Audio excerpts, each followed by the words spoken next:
Howdy, y'all. Welcome to the Bike Talk with Dave podcast. I'm your host, Dave Mabel, and I get to say y'all because three things. One, I just got back from a trip to Texas. Two, I just signed up for the Rattlesnake Gravel Grind again, which is where we met Emily Newsom, today's guest, who is a Texas resident. So it's all Texas today, y'all, with Emily Newsom. I am bringing you today's intro from the bike. Why is that? Well, because it is a special day.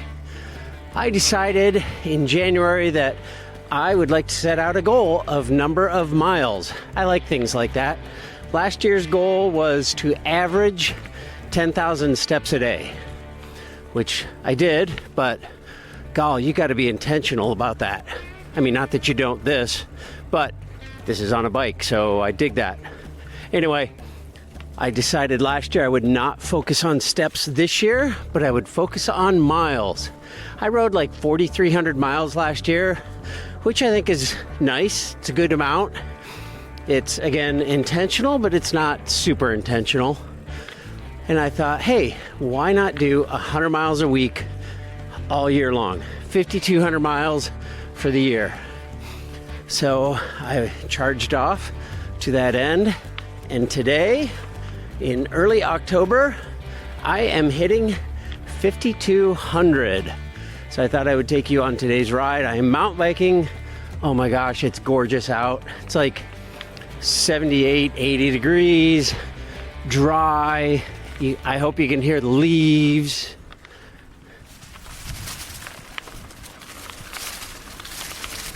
I love mountain biking in the fall, for sure. I love it.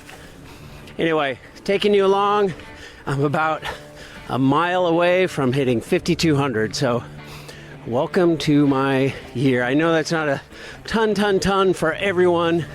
Nonetheless, it was my goal, and here I am.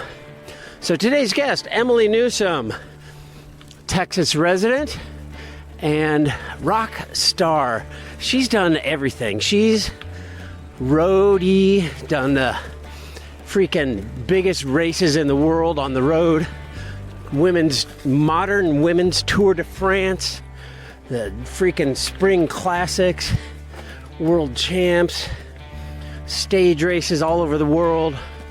Holy moly, like, I mean, world tour stuff, right? Yeah, my brakes squeak. And she now, while still racing on the road this year and last, she is diving big time into the gravel scene. She's fallen in love with gravel, which is how we met her at the Rattlesnake Gravel Grind, and is doing the Lifetime Grand Prix this year. I'm going to shut up and let's get into my conversation with Emily Newsom while I hunt down my 5,200th mile. Emily Newsom, what a treat to have you on Bike Talk with Dave. Thanks for joining me today. Absolutely. Thank you for having me. It has been 6 months maybe since we met in March at the Rattlesnake Gravel Grind, which we're going to talk about in a little bit, but it's a treat to see you again. Yes, thank you. Likewise. Yeah, that was an awesome occasion for sure. That was an awesome, albeit windy occasion. True. Very windy. It was very windy. Tailwind going out, which was awesome. Yeah, and a slog coming back for sure. Oh, it was a slog. Absolutely. Yeah. That was a hard trip home. Yeah, I was with a very, very nice guy who had a great draft. And so I pretty much dug myself into the biggest hole just to stay on his wheel because I was like, you're not going anywhere because this is great. We were on a tandem, and gosh, we had a line by the time we ended up coming off that ridge. Oh, of really? People just like jumping on our wheel. Never let go of the wheel of a tandem, and people did not. Wow. And Kyle, it was just marching into that wind, but it was a great race, super fun weekend. We'll talk about it in a little bit because registration's opening October 1st for it. So we want to get ready for that. Yeah. But anyway, holy moly, you have been through a lot. You've been through a lifetime of experiences since March until now. And I want to kind of talk about your summer and how you got back, how you fought back through adversity, I would say. But before we do, gosh, I mean, you're an all-star. Like you Aw. are a cycling all-star. You've raced in the biggest races in the world, and I don't know, just such great experiences.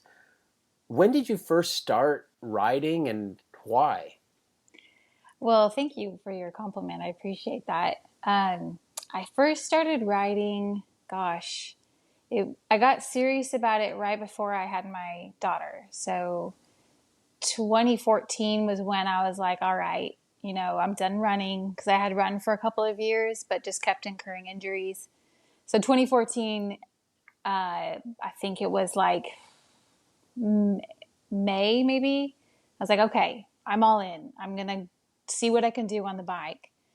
So I started training hard, but that's also when I got pregnant. So really, I think I was really able to really start training 2016 because once I had her, of course, I started racing 3 months later, but it just takes quite some time to be able to get into a routine, especially since I was the main provider as far as food and care because she was definitely a mommy's girl.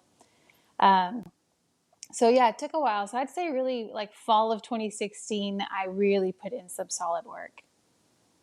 So you had I mean, I I don't know. I try to be gentle in in this, but you're not 22 right now.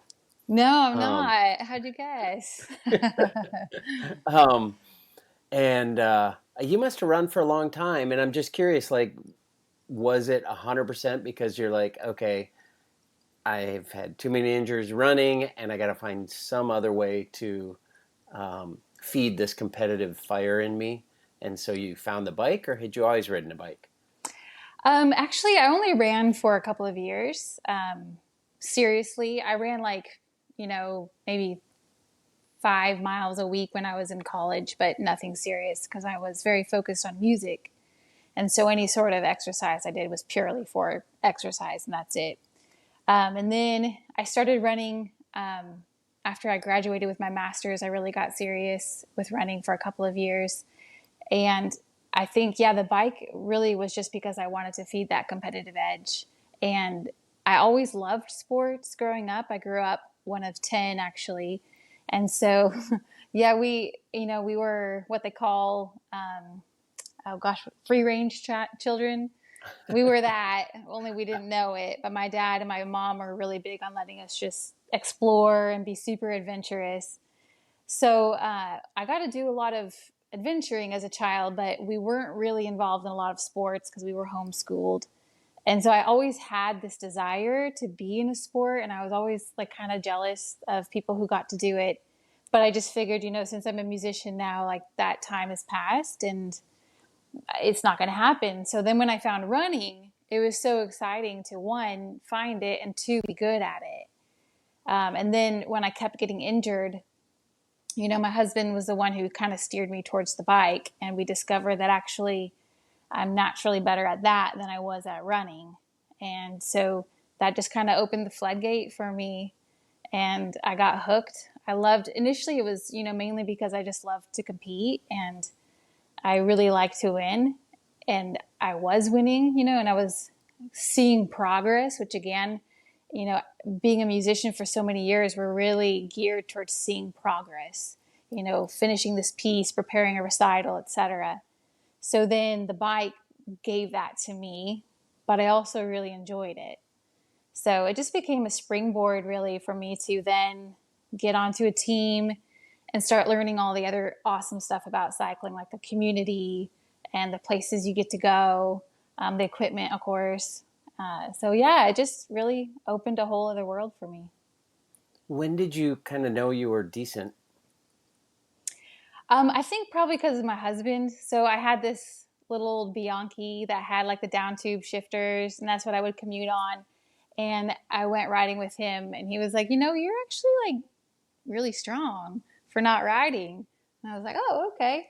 And so I had this TT bike that I borrowed from a friend, and I just rode that. I didn't have a road bike other than that little Bianchi, which it wasn't mine, so I had to give it back. But I did have this time trial bike, a Cervelo that I rode, and I just learned on that until finally we were like, okay, you need a road bike. So I found one on Craigslist. I think it cost me $800. I had no idea how to shift it. I got on and I was like, where are the down tube shifters? And on the time trial bike, it's different too. I was like, what do I Right. do? And the guy was so sweet. He was just like, oh, you just turn the shifters like this. And so yeah, that was my first bike. It was a Morgul Bismarck aluminum, and I won a lot of races on it. So you don't need top end equipment to get going. You can start on an $800 Craigslist bike. Oh, that's awesome. Yeah. You started on the road then, right? Yeah, I did some triathlon first, but ended up deciding I'd like to focus on just one thing. And so, yeah, I went to the road. Very cool. Um, Gosh, you've done everything. The classics, stage races here in the States, stage races over in Europe, and you got to participate in the first again Tour de France Femme. They helped make that possible. And I don't know, was that any different than some of the other stage races? Did it feel different? Was it different? It was definitely different, 100%. And none of us knew what to expect, right? Because, like you said, it was the first again Tour de France Femme, and what are the crowds going to be like? What's the coverage going to be like? What are the courses going to be like? How are people going to race? We had really no idea. So, for me, the experience was a mixture of things. It was definitely overwhelming. Like the media that we had it starting a couple of days before, not just race media, but also team media, different sponsors wanting media on us and specific riders. So it was a lot to take in and a lot to absorb. And then the racing itself was just full gas every day from the gun. And again, we didn't know, like, what is this going to be like? None of us really thought it was going to be similar to the men's, in that because the men have 3 weeks, there's time for these subplots, so to say, to unravel, right? And there's time for, on stage 10, a breakaway goes and they let them go because they're not contesting the GC. And so you get these moments for these different riders who are not GC riders to shine. But for us, with 8 stages, every stage was super important and everybody wanted a win. And so there was no way breaks were going to stay up the road. Or, I mean, a few got away, but it was pretty rare. So because of that, it was just all out. And my job was to get in breaks, and to give the team some media coverage, which I love doing that. And I had a blast doing it. But it also meant by the time I hit stage 6, I was just completely flattened and had pretty much nothing left at all. So at the time, it was really hard, because even though, I knew, okay, this is why I'm feeling like this, because I haven't been conserving like our GC rider, who her job's to conserve, right? I haven't been conserving. I've been just blowing myself to bits. But, it's still hard. But now that I can look back on it, and just see, wow, I was part of this historical moment, and it was everything and more that I would have thought it would be. From the racing to the support, the crowds were phenomenal. Like every climb just lined with people. And then, they have the barricades at the top and everybody's like slamming the sides. So whether you're at the front or whether you're the last person, they're just yelling for you. And it's so loud, you can just feel it in your whole body. And it's amazing. So the whole experience was definitely one I'll always remember. I have goosebumps. You telling me that, like, that's just awesome. I was going to ask, like, is that uh, many of the other stage races you did are, I don't know, 4 days, 5 days, 6 days, 7 days, even 8 days. So I can't imagine that that's different than the Tour de France, but what you're describing is a whole different environment than you'd find in Italy or in Fayetteville, Arkansas for Yeah. Joe Martin or Tour de Gila. Like, it just Mhm. sounds like it's a different world. Yeah, for sure it was. And the enthusiasm was so touching because everybody was just so excited that we were racing and excited to meet us. And, I'd meet, it sounds sort of, I don't know if cliche is the right word, but, to have like these young girls come up to you and you're like, oh, yeah, of course, that's going to happen. But it really is this super special moment where you're like, oh, this is so real that you have this young girl coming up to you and she's seeing all these women racing in front of this amazing crowd. And it's so dynamic and they have full support, great coverage, all the things that we need to show that, hey, you know what? This is so exciting. And if you want, in 10 years, you can do it too. And that's so special. I was very, very touched by those moments. Women's racing has come a long, long ways. One of the inspirations for me reaching out to you was running into, uh, I don't know, a medium length film on, I found it on Peacock. It's an NBC sports production called The Uphill Climb: The Women Who Conquered the Impossible Race. And I saw Emily Newsom on The Women Who Conquered the Impossible Race, which was super cool. But it went back to the Tour de France in the 80s, the very first Tour de France. People may not know this. Go watch that film, people. Like, go freaking download Peacock or look on, I don't know where that film is hidden, if you have to get through a paywall or if it's on YouTube or anything, but Uphill Climb. The first Tour de France, the first American Tour de France winner was not Greg LeMond. It was Marianne Martin, who in 1984 won the first women's Tour de France. And that was just incredible to watch that film. And I mean, I hate to admit it, but I was around and I started racing in 85, 86. And so I became a fan of the sport. And I remember those days. I remember Marianne Martin and I remember um, Jeannie Longo and Rebecca Twigg and Connie Carpenter and, um, all the Americans who rocked out in the 84 Olympics. But what literally blew me away, and I was watching with my wife, Dee, who I want to talk about in a little bit. Um, she races. She's Cat 3, who could be a Cat 2. But um, there was one point in the film, and she's like, wait, what? Rewind that. And we rewound it, and Marianne Martin took out a freaking loan to pay her Oh, own wow. way to get to France. And she won the Tour de France. Overall winner, yellow jersey and everything, and won like $1,250. She had enough Oh, money gosh. to pay her teammates airfare and to pay for her airfare to get home. That's how much she Isn't won. that incredible? Golly. It is It's, incredible. And that was yeah. in the same era as Greg LeMond, who was the first cyclist to break the $1 million barrier in cycling. Oh, man, what a contrast, huh? Such a I don't know. contrast. It's almost laughable how much of a contrast it is. It is. And here we are 40 years later. Dang, I'm old. Um, It's and okay, I am too. you are not old. Uh, Getting there. were you born in 83? Yeah. That's awesome. So you were one when Marianne Martin was winning the Tour de France. Right? It's so cool. That is super cool.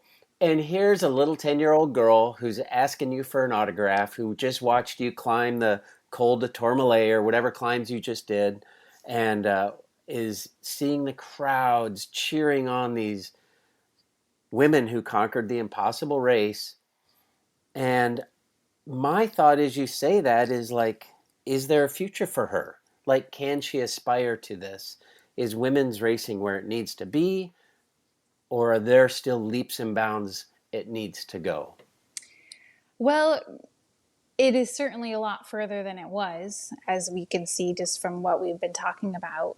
For sure, it still has growth, but I think that's good because if something's growing, it's healthy, right? So if something's stagnant, then that's when you're going to have some issues. So we are growing, and there's definitely growing pains, trying to keep up with the demands of being a world tour team. A lot of different things, a lot of different opinions too on how things should be done.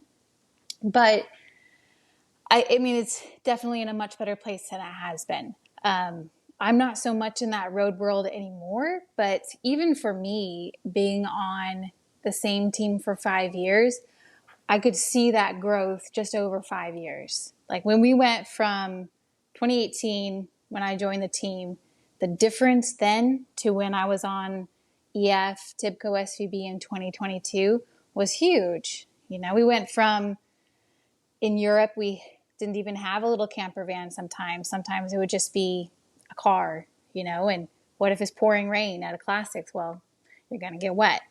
And we didn't have the huge buses that the other team had. We were definitely very much on a budget. And then over the years we grew, but still, it wasn't until 22 where, okay, now we have a big team bus. And it seems extravagant, right? But really though, when you are racing at such a high level, to have this place that you can come back to at the end of every race and at the beginning of every race too, of course, that's warm, sheltered. You've got everything you need there. You have your space. It's a game changer, really. It makes a huge difference. So yeah, seeing, such a big difference even for me, it was very evident that women's cycling is growing and it's growing really fast. I think, one of the main concerns is making sure we get good coverage. There's a lot of talk about like minimum salaries, trying to match the men's world tour minimum salary. And, if your sponsor can do it, awesome. And for sure, I'm 100% women getting paid what they need to get paid. But we also really need good coverage. Because if you watch the Tour de France it's great. Like you can see the stories, you can watch the racing, you get all these awesome angles, you hear about the different riders. It was so cool.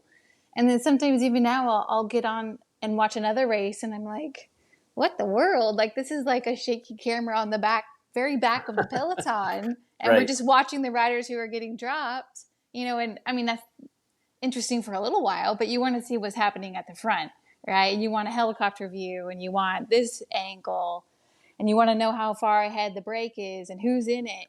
But we don't get that a lot of times. So to me, coverage is huge. And that's an area that we still need a lot of growth in.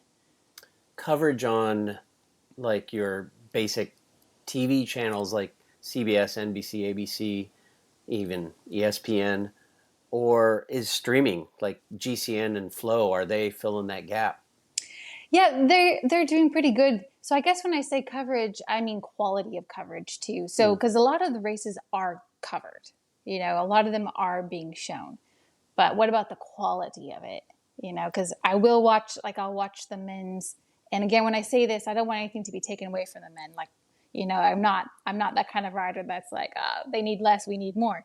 What they have is great. So you watch their coverage for the Giro, and it's fascinating because they have, all the information at the top, who's where, how far apart they are. You have all these different camera views, very knowledgeable commentators. And it's very engaging and very exciting for a fan to watch. And so then if you flip over to a women's race and you're getting the last hour only, and you don't know where anybody is or why anybody is where they are, and maybe you're just getting the shot of the person who's off the front, and that's it. So it just doesn't compare, and it doesn't represent what women's cycling really is and how exciting and dynamic and everything that happened to get to that point. So I guess what I'm saying is just that quality needs to be better to really showcase what we can do. I'm gonna. You keep saying how exciting women's racing is, and you kind of touched on the why when talking about an 8-day stage race versus a 21-day stage race. But often, even just a single day race, women's races are often shorter than men's. 8 days versus 21, 100K instead of 200K, or instead of 180K, and that means exactly what you said. The racing is going to be super dynamic and super exciting from the gun. And I think that describes women's racing. It is super dynamic, super interesting from the gun, Yeah, I agree very much. Yeah. And which which probably doesn't make you happy as a cyclist in the peloton because you know that you've got to be ready to go from the gun, as opposed to the guys who roll for 4 hours before the real racing starts. But well, I that's an don't know. editorial comment by Dave. Yeah, I don't know though. I there are some races I watch of the men's and I'm like, wow, I'm so glad I don't have to do a 6 hour race in Belgium. You Right, know, right, right. we could do 3, 4 hours and we're done. And sure, it's really hard, but we're not just rolling around for those hours where nothing's happening. So, I actually, Matt Zimmer is he lives in Des Moines, and we end up on the same group rides quite often. He's a good friend, and I asked him as we were in a group of there were probably 40 of us riding, and it was super boring. We were going 18 and a half miles an hour for quite a ways, and I was like, Zimmer, like, how do you get through stages like this? Like, do you guys like tell jokes or um, stories or play games? He's like, nah, it's actually more interesting. Like, we got to go get bottles, or we got to get rid of um, our extra hydration, if you will, or whatever. I mean, he said it's not always this boring, but it was kind of funny hmm that um, we just chatted about that. So, but yeah, sometimes I do just roll for a long time. You know, there's a break up the road, and just sitting in there hmm and whiling away the miles. And I don't feel like women's racing is like that. no, I agree. So I want to relate this. We're talking about the very pointy end of the spectrum. We're talking Tour de France. We're talking Paris-Roubaix, Liège-Bastogne-Liège. Did you have a favorite classic? I love Liège. You did? How come? Yeah. I just really liked the course. I found the climbs a bit more gradual. Um, it wasn't quite like as punchy as some of the other ones. And I really liked just the whole country, like that whole area I found really beautiful. So that one in Amstel, I really liked. What'd you like about Amstel? Kind of, yeah, the same kind of thing where I just really liked the course and found it very interesting and exciting.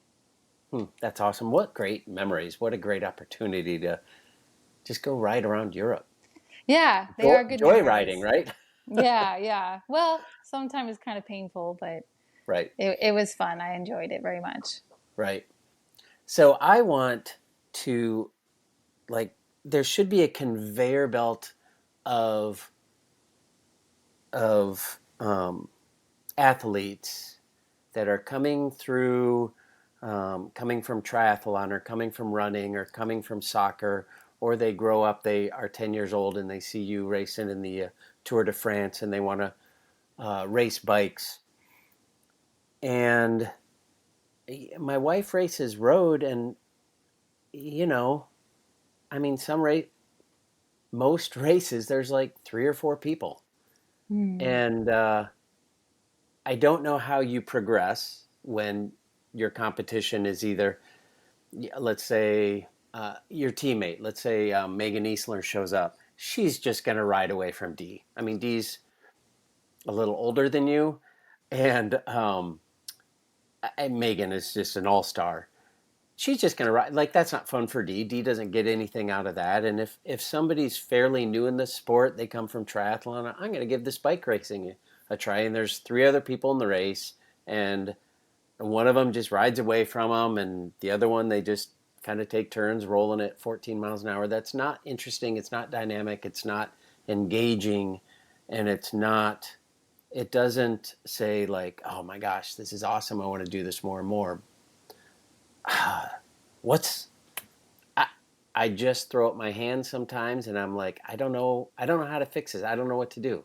I know plenty of Mm. women who ride bikes a lot. Um, but we're not going to have people like you over in Europe to cheer on when you're doing the Tour de France or when you're racing the Amstel Gold or Paris Roubaix if there's not a feeder system that is healthy. And I don't.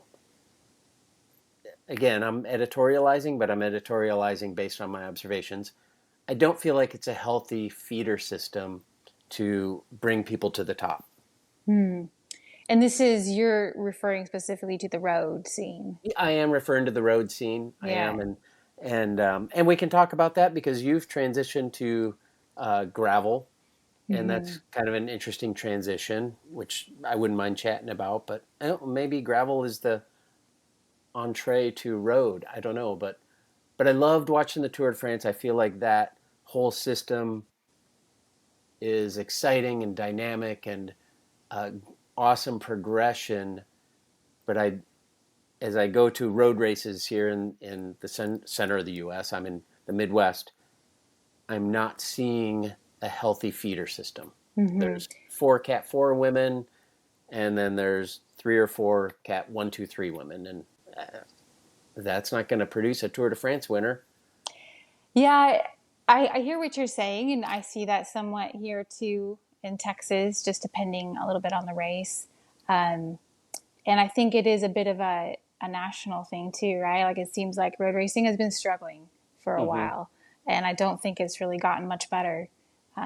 So, you know, there's a number of ways to do it. I think uh, ways to get women into it, you know, the local bike shops, you know, being able to put on clinics, because I do think that from the women I've talked to, it is a bit of you know, it's intimidating to start racing for one thing. So there may be quite a few women who want to, but they're intimidated. They don't know how to go about being ready to race. And then going out there, and it's pretty scary, you know, putting yourself on the line like that. You know, your wife knows it's scary. Yep. You're very vulnerable and you're exposing yourself. And that's really hard to do.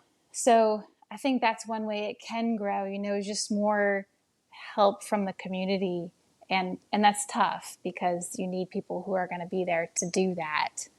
Um, but I also think, you know, as far as a feeder system, gravel is actually really phenomenal for that. For me personally, racing a gravel race with the men is much better preparation for me if I was going to go to Europe than doing a women's road race. So, because the racing with the men, yeah, no, I'm not going to keep up with them. But it's very similar to the speed is there, the aggression is there. It's just really, really hard. You have to be able to position, like if we're talking like Big Sugar, you know, or even what they used to do for Unbound when everybody started together. That's European racing. So if that's where you want to get, gravel is an amazing feeder system for that. And I mean, you're learning skills too, right? You're learning a lot of bike handling skills. And when you race in Europe, you know, the roads aren't like what they're like here. They're, they're, they're a lot harder to navigate. You're going to run into very, very narrow roads. You're going to have some dirt. You're going to have some cobbles. You're going to have, what did they used to call these roads? Plug roads, which are basically like dirt roads. And if it rains, they're mud. So there you go. There's gravel racing. All these girls in Europe, they gravel race all the time. So to me, that's a great system. Um, and I don't really know how to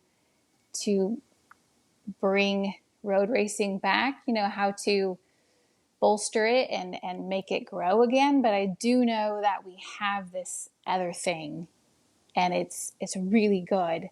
And if people are looking to get to Europe, of course you need points, but it's great training.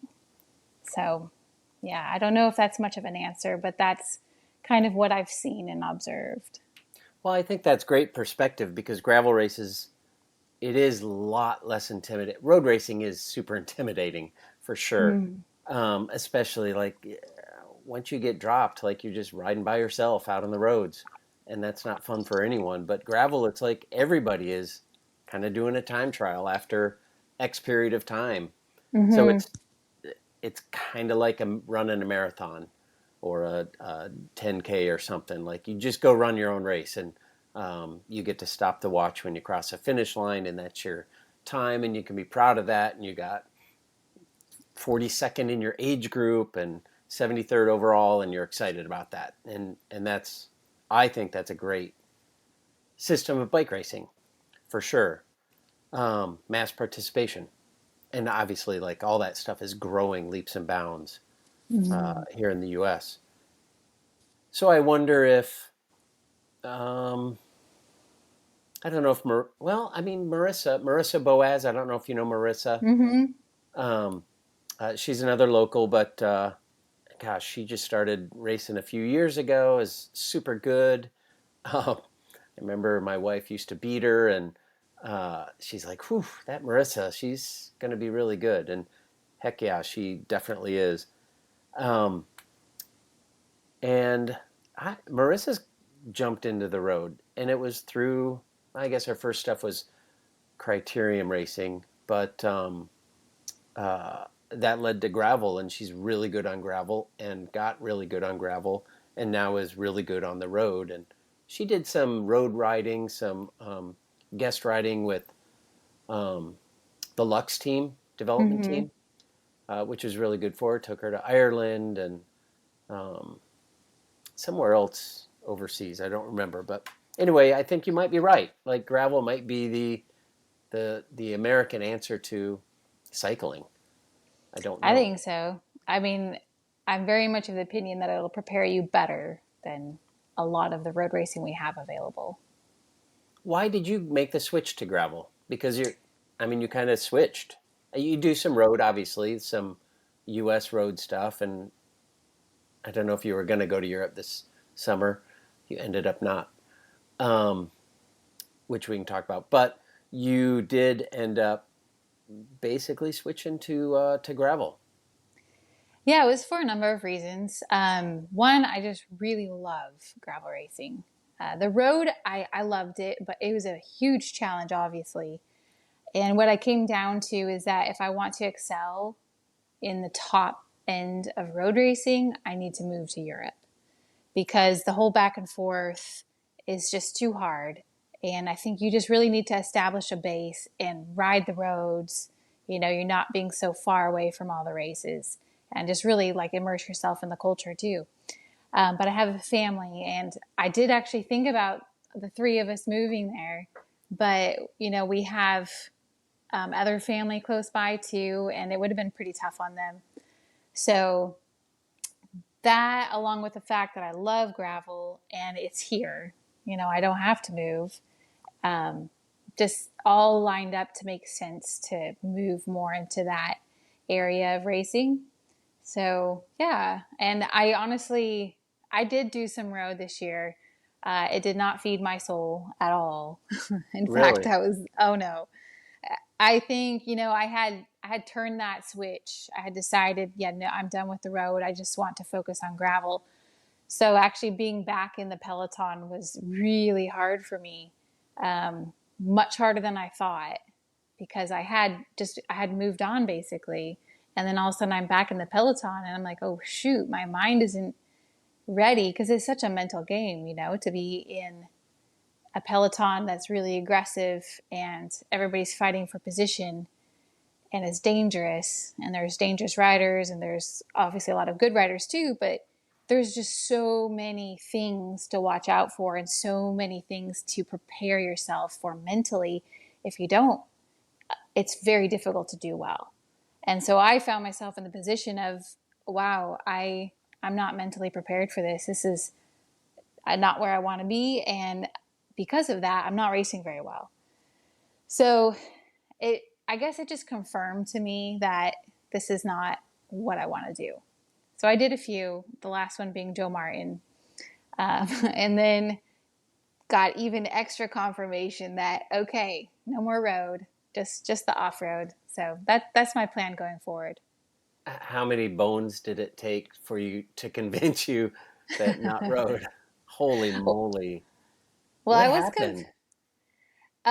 well, yeah. So it was the second stage of Joe Martin, and I was racing well. I was actually pretty pleased with the fact that I had just kind of come to terms with some help from a psychologist on how to get my mind into this, even though it wasn't what I wanted to do. So I felt like I was doing okay. I was handling it mentally. Physically, I was doing great. I was really aiming to peak for Unbound, which was, I think, 2 weeks later. Yep. And so everything was showing that, hey, this is all working. Everything's coming together. And then on stage two, there's that descent into Devil's Den, and it's the windy one. And so I was we were just starting the descent, and it was just screaming fast. Like, I don't know how fast we were going. And I was kind of on the outside, and I hit a bump, and I don't remember hitting anything because it was such a shock. All I remember is that all of a sudden I'm just like flat on my handlebars, and I'm trying to control my bike, but there's zero chance of that happening. And I just go catapulting off into the trees.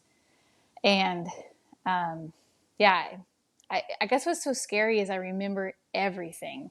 Whereas with a lot of my other crashes, there's always this like blank spot, right when you crash. And even if I didn't get knocked out, I just wouldn't remember these sections.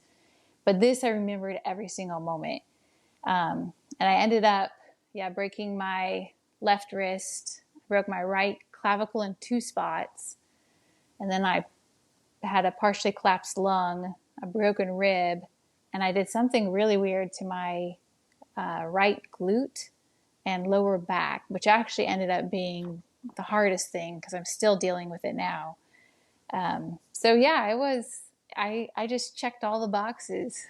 Oof, you Yeah. sure did. I followed, and you did a post or two while you were healing on Instagram, and then Instagram can be funny. It can be a kind of a weird timeline, and I saw a picture of you riding your bike, and I was like, "Oh, is this an old picture that just popped up on my gram or just popped up on my timeline?"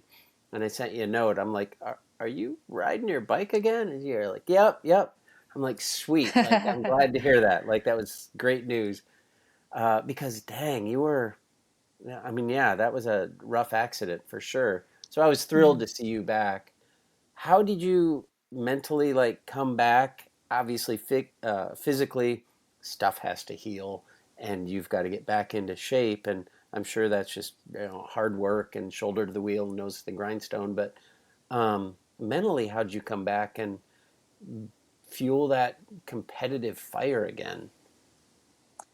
Um, Gosh, I guess I'm still at the point where it's somewhat unresolved. So it's a hard subject because,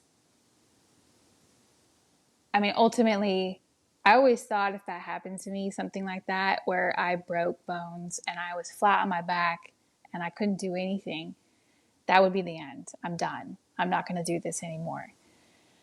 But, that thought never even crossed my mind, which I couldn't believe it. I couldn't believe I was actually going to keep doing this.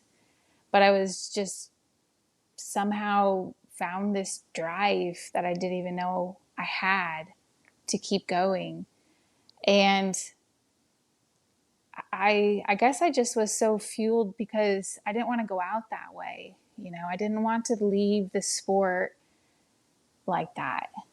And I felt I had a lot of unfinished business, I guess, for lack of a better word, or I just didn't feel like I had closure. I realized how much I love to race my bike, and I love the lifestyle, the community. Um, I love the places it's taken me and what it's given me, even though honestly, a lot of times I feel like it takes a lot more than it gives. But so I found this strength, and I just kept working. I just kept putting one foot in the front of the other. I had a really good support system. At first, the pain was so severe and I was so immobile. It would take me, 20 minutes to get off my bed, and then 10 minutes to walk to the toilet. And then I would stand there and I would just be like, well, like, now what? I can't even, like, I can't move. I can't, what am I supposed to do? So it just progressed from there to just slowly being able to move a little bit more each day. At first my husband even had to like wipe my face because I couldn't lift my arms. And if I could lift this one, I couldn't move it. And if I couldn't lift this one because it was broken. So I was totally helpless. But yeah, day by day, just kind of started to heal. And we rigged up a system with the bike on a trainer, and we set something to where I can rest my arms and ride, and just started riding. And day by day, I did it, and I healed really fast. So I have to give it a lot of credit to my surgeon for sure. And just the fact that I was in good shape. So I healed very, very fast. And before I know it, I could be outside. I think I rode outside within maybe a week from surgery. I was outside, and my surgeon was like, "What are you doing?" I was going to say, did your doctor know? Yeah, I sent him a picture. I had to brag. And he was like, I can't believe you're riding a bike. Tell me this is an old picture that you just, you're not on your bike. Yeah. Wow, that's amazing. That is an amazing recovery. You freaking did Leadville. I did. And like I said, I still feel like I don't have closure yet with it, really. I guess I haven't, I've been striving so hard since this happened to be back on my game. And I've had race after race where something has happened. And honestly, that's been harder. The accident was hard, but at least it's really straightforward what you have to do. But then, gosh, when did it start? I guess Steamboat, I had the mechanical. Leadville, I think I'm just really not good on the mountain bike. So that's the conclusion I'm coming to. Fair enough. And it's not like the technique. I just, for the life of me, cannot put out power on the mountain bike. I feel like it just sucks everything from me. But anyways, I've had race after race where something has happened. Sometimes it's my fault, sometimes it's just like some weird mechanical. So I'm hoping, I've got October left, and I'm really hoping and praying that everything will go smoothly, or if there is adversity, that I can overcome it and show what I can actually do. Because I haven't really been able to show that I am very strong and I'm back to where I was. I just need the chance to actually perform. Looking at your posts from your accident, I couldn't believe you were back racing before the end of the summer. And I can't believe that you're like, I got to get back and like show how strong I am.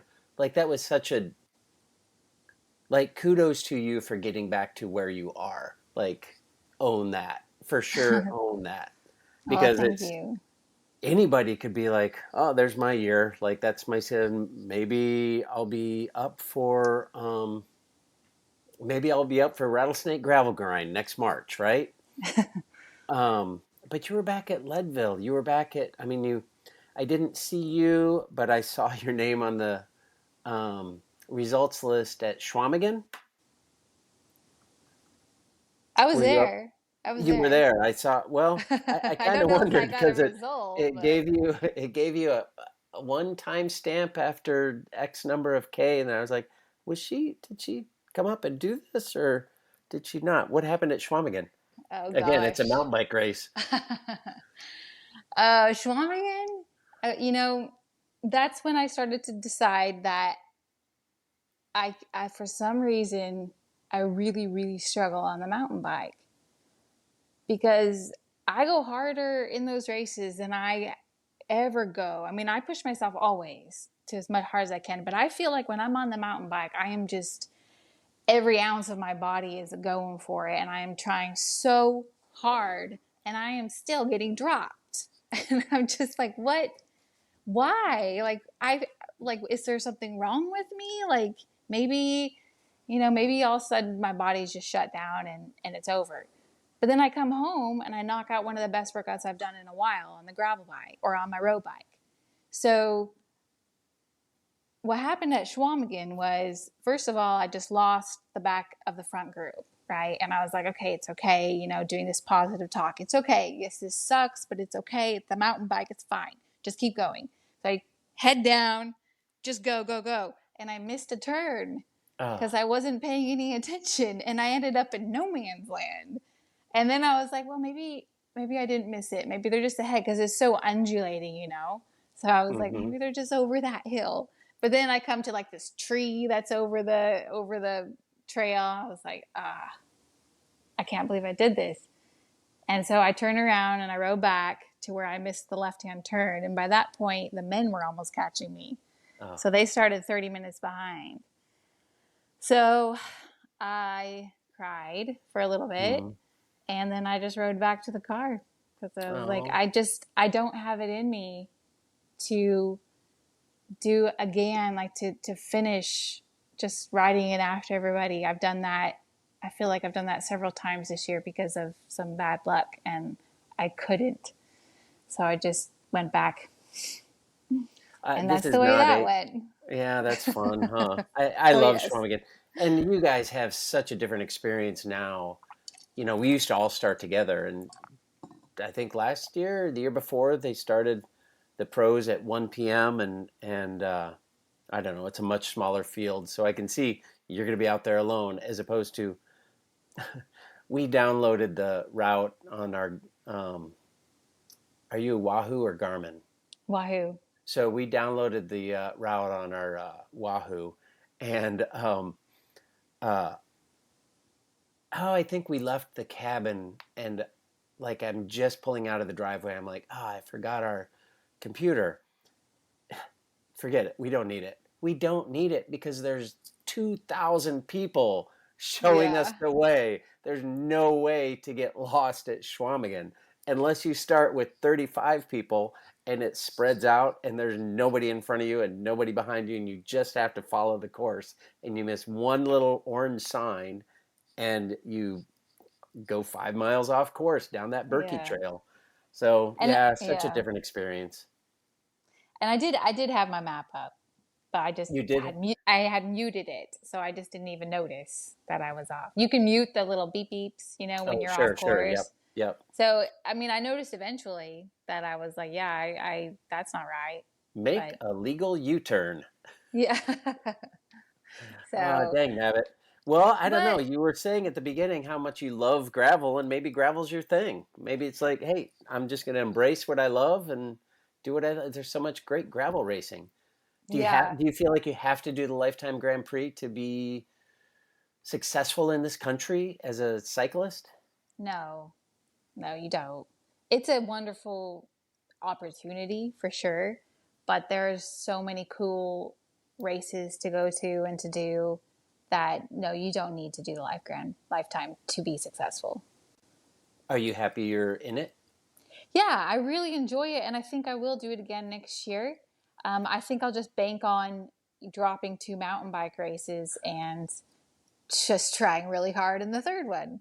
Because you're allowed to drop two, right? So Yep. I'm just banking on that, and um, it's hard for me to leave something when I feel like I haven't been able to put everything I've got into it. And this year, obviously, with my accident, I definitely could not give it my all, and I want to. So I think, as long as everything lines up right, I'll do it again next year. Awesome. Does Unbound? Obviously, you missed it this year. I hope you weren't doing 200 miles 2 weeks after your Joe Martin. I wanted to, but my doctor and my husband Ah, were like, "Yeah, no." I'm glad that they were there to hold you back. You should not do that. I was You like, had "I'm a broken. fine. I'm fine. I Yeah, could I could ride." 2 weeks. Come on. Um, how do you feel Unbound would be? Is it Unbound your kind of thing? Yeah, I'm good at 200 it. miles?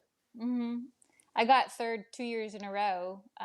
Last year when I got third, that was with two flats, and I rode for 90 minutes on an insert. You know how you get those air inserts? So basically, it's like, gosh, eight psi. So I rode for 90 minutes like that, which just sucks the watts from you. And I still ended up coming in third, and I felt amazing. It was so fun, and I enjoyed it all. And enjoy, like it's definitely Right. a long time to suffer, but if you're in shape for it and you're feeling good, it's fun. It's a long ways. We Yeah. haven't done, we've not tackled that distance yet. In fact, we did gravel worlds and it rained in the morning. We had a B road that was just pure mud, and we were on tandem, and our Oh tandem was gosh. 1,000 pounds. And we decided it was like type 4 or 5 fun, which I don't Yeah. even know if that's fun. It was not even type 2 fun. Whew. Yeah. So 200 miles. I love that you have a great attitude about it. Yeah. So I mean, sorry, I was gonna say, granted, I'm glad it happens only once a year. I feel like 200 miles, I can handle that once a year, and then I'm good. what about the lead boat? That's craziness, and Yeah, that's no, super long. No, no. no, I would never do that. They've separated it by a week, but no. I mean, if there was like some killer prize money, okay, maybe I'd give it a shot. But after doing Leadville and then thinking now you got to go do Steamboat, oh my gosh, yeah, it doesn't. Especially when it was the day after. That was crazy. Yeah, yeah. I don't know No, how I people did that. You didn't do that, did you? Last year when it was the day after? no, no, no, no. Okay, good, good.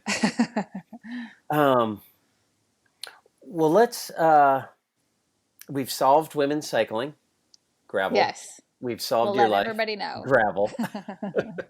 Let's talk gravel. I want to talk about Rattlesnake Gravel Grind. That was our great introduction, and I'd love to give them a plug. Um, they've invited Dee and I back this year, and I just had a great weekend. We camped. Our son and his wife came up from Austin, and they had food. Like, I think they said we'll have food one night, and they had 3 nights of food, breakfast. Like, I just loved it, and music. Holy moly! What was your experience that weekend for Rattlesnake Gravel Grind? Why did you do it? Well, everything you're saying is just bringing back all the memories from it. I initially did it because I met the director through Sweetwater, the Sweetwater Fun race he does, Beat the Streets, I think, in Sweetwater. And so I met him through that. And then he invited me to the gravel grind. And I invited some of my teammates, and one of them came. So that's how I heard about it. And my experience there was just incredible. I loved it. One, I mean, I have a family, so I love the fact that it was family friendly. The kids, like the setting of where it was, the kids could run around in that park and explore. There was that like dry creek bed they were running up and down. Marika, my daughter, had so much fun. And I always know she has a lot of fun if she's got all these little scrapes and bruises and she's dirty and all her clothes are like ruined. I'm like, okay, you had a great weekend. And like you said, the food was incredible. Like that one morning where we had a shakeout ride and they were cooking cornbread in the cast iron. And then they had this amazing meats and beans. And then they had bread pudding with some sort of like whiskey sauce that you put on top. It was so good. And then really, I think all of that was amazing. But the people themselves, to me, were really what stood out because they were so hospitable. The people making all that food and all the volunteers, and of course the director, and it was really touching to be part of that and to see how much they put into it. And of course, the course was very cool too. My husband raced it, and he loved it. There was a few. He hasn't done much gravel at all. So when they put him on that Jeep road, that we go on in the I do beginning, know that Jeep Road. Yes, we yeah, got he we was like, we took a wrong turn there. oh no, It yeah, happens. he was like, wait, where are we going? And then once he just kind of accepted the fact that okay, this is gravel, which means you never know what you're going to be on. He had a blast too. So yeah, I can't say enough good things about it, and I really hope to see a lot of people come for it when it comes again this March. As do I. Registration opens October 1st, and the weekend, and again, it's a whole weekend. There was a shakeout ride Hmm. Friday, which was we had we actually met some guys that we are still in touch with. Oh, very cool. Yep, a dude from Fort Worth and a dude from Atlanta, Georgia, and one of them's going to come and do Ragbri with us next year. So, did you hear that, Nice. Brian? You're committed now. Um, so that was a shakeout ride on Friday. Saturday was the race, and there was a shakeout ride on Sunday. That, to be honest, we were more interested in a delicious, I don't know, Mexican breakfast or Tex-Mex. What kind of food is in Sweetwater? What do you classify that as? You mean like not what they were serving us at the race, just like in the Yeah, we went city? into Yeah, I town to a guess. Mexican restaurant, and oh my gosh, it was great. Like Yeah, we. so good. You'll have to tell me the name of it. We went somewhere and got some tacos, which were really awesome too. I will look that up and send it to you. Um, and then the music at Friday and Saturday night was Hmm. phenomenal. I don't know. I Yeah. just couldn't believe the hospitality, and I was just blown away. There's some races you go to, and you'll probably relate to this, that it's just the race. Uh huh. You show up and you get your number and you warm up and you pin your number on and you go to the starting line and you do the race. And when it's done, it'd be fun if you hung around for the podium, but that doesn't always happen. And so you throw your Hmm. bike on your car and you towel off and maybe change and drive home. This was not that. This was a great Yeah. weekend, camping and music and food and fun and great people with a bike ride in the middle. Yeah. Totally agree. And they had live rattlesnakes. That was so Yes. cool. Like my daughter will never stop talking about that. I I mean, we got educated on them. It was amazing to learn about them and then have the guys show. I mean, we got to pet it like very gingerly, but we did. The only reason I did it was because my daughter wanted me to. But it's just amazing. That was so cool. Did you drape one over your shoulders? I did again only because my daughter wouldn't do it unless I did it. So I was like, I fine. cannot believe you did that. I thought I was brave to touch one, but I was not about to drape it over my shoulders. That was awesome. Uh, I was going to ask you about your daughter earlier and if a successful weekend with the family is when you're ready to go before she is. Yeah, Come on, the car's loaded. Come on, come up out of the creek. Let's go. right. Totally. Do you worry about rattlesnakes, her stumbling into that? Because it's like No, I because did. I it. was so paranoid, and I'm an Iowa boy. So, Oh, really? well, it's called the rattlesnake gravel grind, and there's three or four aquariums with rattlesnakes in them, and so I'm super paranoid. I literally, there's if there's a little hole in the ground by our tent, I like stuffed it with rocks. I don't have any idea what was in there. Probably had Whatever's in nothing to there do. is not coming out. It is not coming out. But you don't worry about that. No, especially because it's March, and so it's cold. And so they're not, I mean, it's not super cold. It's beautiful for Texas, but it's not, they come out when it's really hot. And so when it's cold like this, they definitely leave people alone and stay away. And I didn't see a single one other than the caged ones. Hmm. So, yeah, so no, I wasn't worried about it. Oh, yeah. Well, I need to get over that, I guess. That's awesome. All right, Sweetwater, Texas, March 22nd to 24, 2004. People should sign up now, shouldn't they?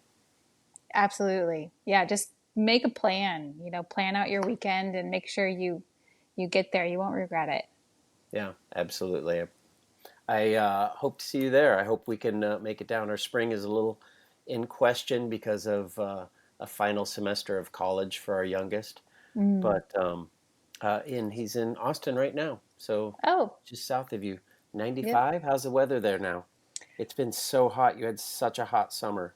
Yes, I was in Colorado for most of that, but Oh, yeah, it's been hot, but it's not, it's cooling down. So yeah, it's 90s are better 97 in than, Austin right now, so yeah, super cool.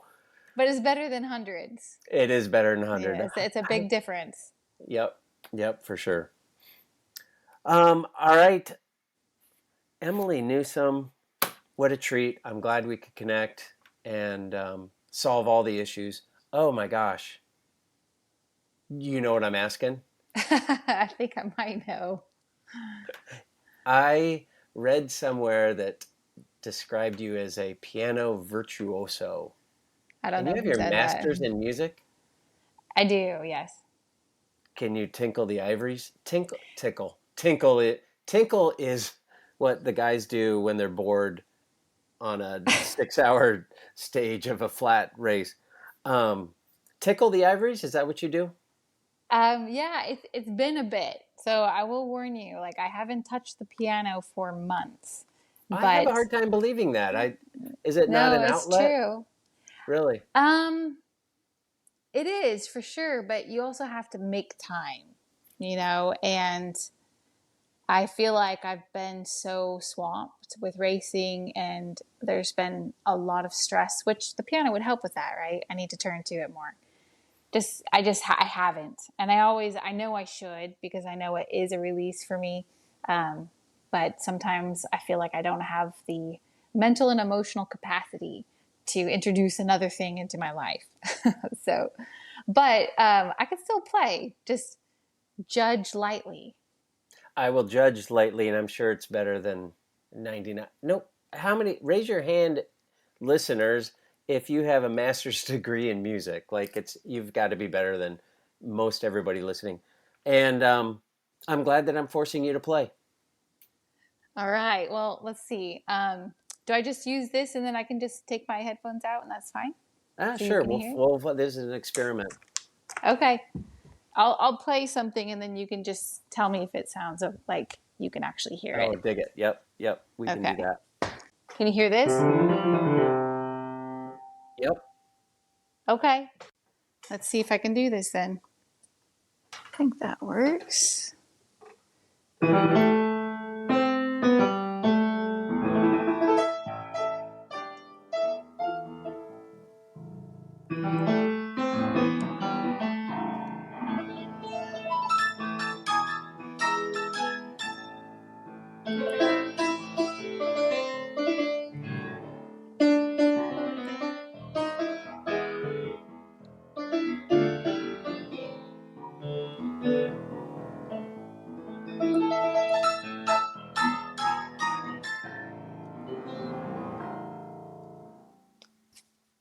Is that okay? You are a piano virtuoso. Could you actually Don't hear it? tell me you. Yeah, that was awesome. I will not believe you that you have not been practicing because that sounded awesome. Oh, well, thank you. Yeah. Um, Emily, what a treat. We'll see you in March. And I don't know, rock on at Big Sugar. Thank Big Sugar, you. Rad, are you doing the Rad? The Rad and then Worlds Gravel Oh my Championship. gosh, we haven't even talked about Worlds. Can I Yeah. just ask you one question about that? Yeah. Like, is that you raced all over Europe, you did the classics. Is this, I don't want to say just, is this a classic Pretty much. with some gravel sectors? Yeah, that's exactly what it's going to be like. Yep. So, as the US team, how do you play that? So we'll definitely have to use tactics if we want to do well because the other big teams like the Italians and the Dutch, they'll do that. And so if we're racing every woman for themselves, uh, there's a chance we get a result, but it's going to work much better for us if we work as a team. So that's the plan for whoever us want to work as a team. We will do that, and yeah, just once we know the course, and we'll come up with a plan with USA Cycling and give it our best shot. You still there? There you Yes. are. Hi. Um, have you guys chatted? We haven't yet. So when we get there, for sure, I think it's on the 7th. So once we all get there, we'll have some meetings together. I'm friends with Lauren, so she and I have chatted a little bit. Um, but yeah, we'll discuss it all more once we get together. Do you think your experience on the road, especially in Europe, is going to be a positive. Do you feel like that's one of your strengths that you're bringing to the race? Yeah, I do for sure. And I see it when we race with the men. I see that that is a strength of mine. Whereas some of the riders who either come from mountain bike or who come from just gravel, that's more hard. That's more difficult for them. But yeah, going back to that mental mindset, I'm already working on that because I know you're going to be back into a peloton, right? Basically, like you said, it's going to be like a classic. So I've been working on that so that I can show up, ready to be in that kind of environment again. There is so much pavement in this thing.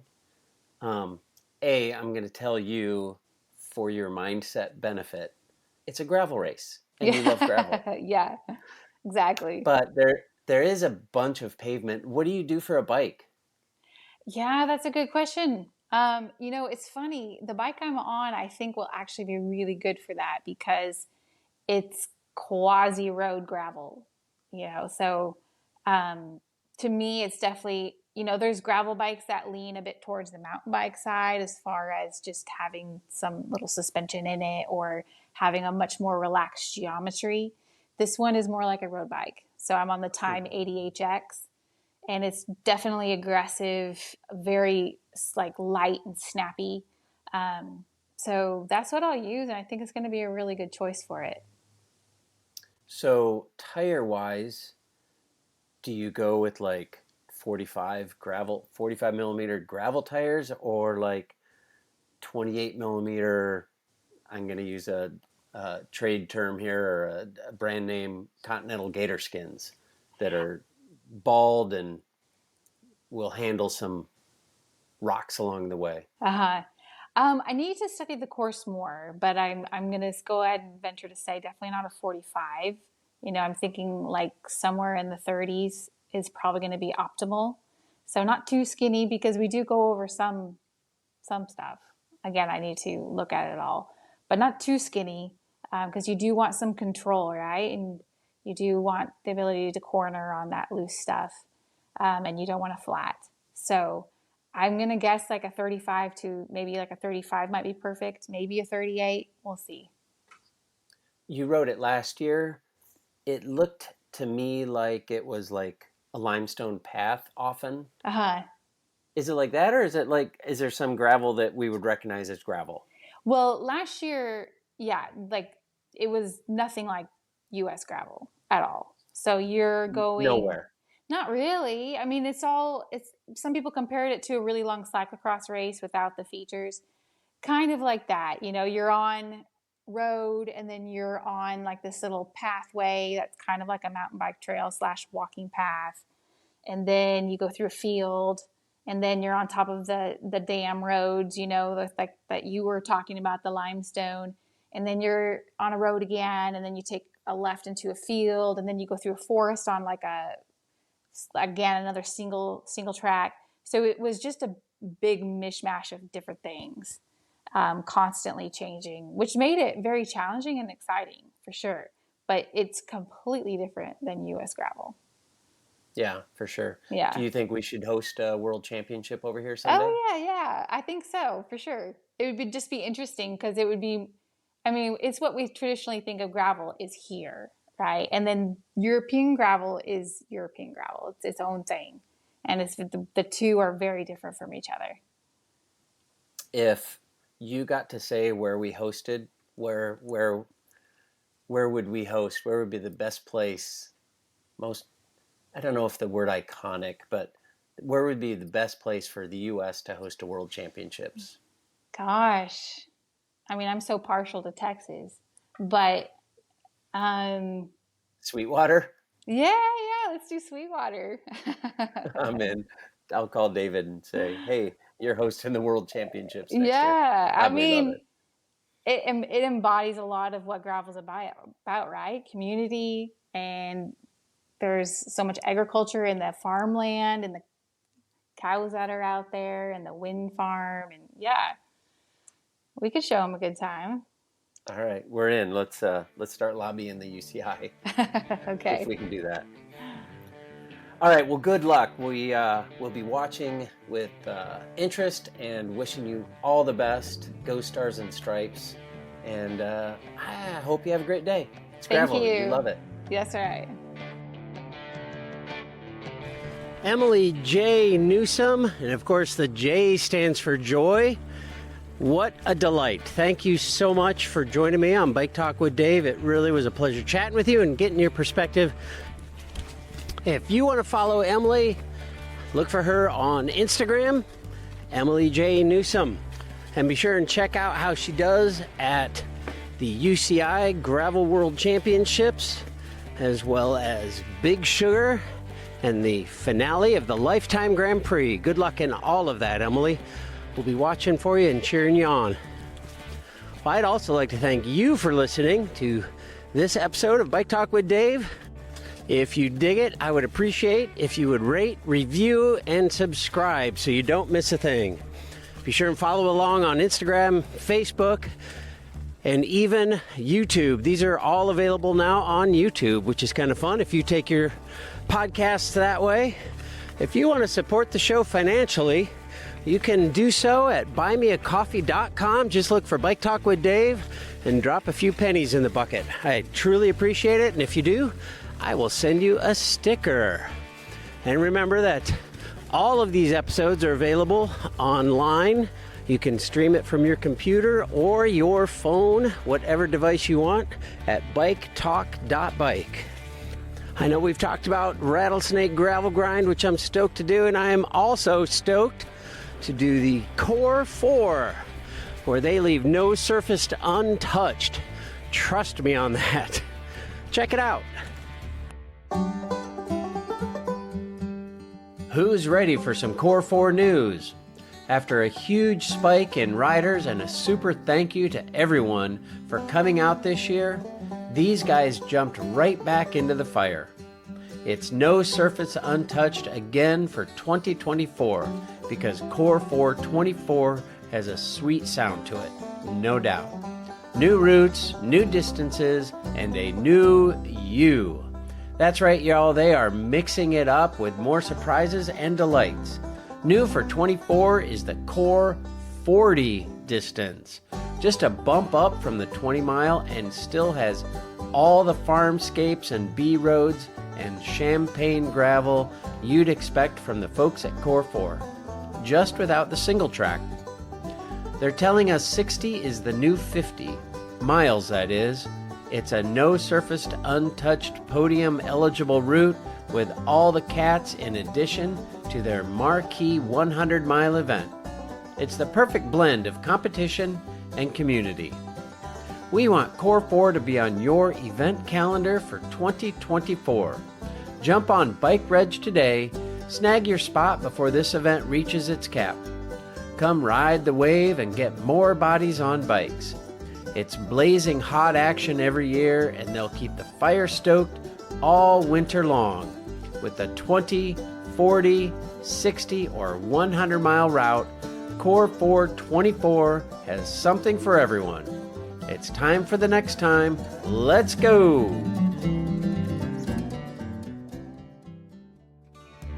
And be sure and tune in next week where we'll be talking with Peter Stetna about the evolution of gravel racing from one of the pioneers of the privateer program. See you next week. Remember that nothing compares to the simple pleasure of riding a bicycle.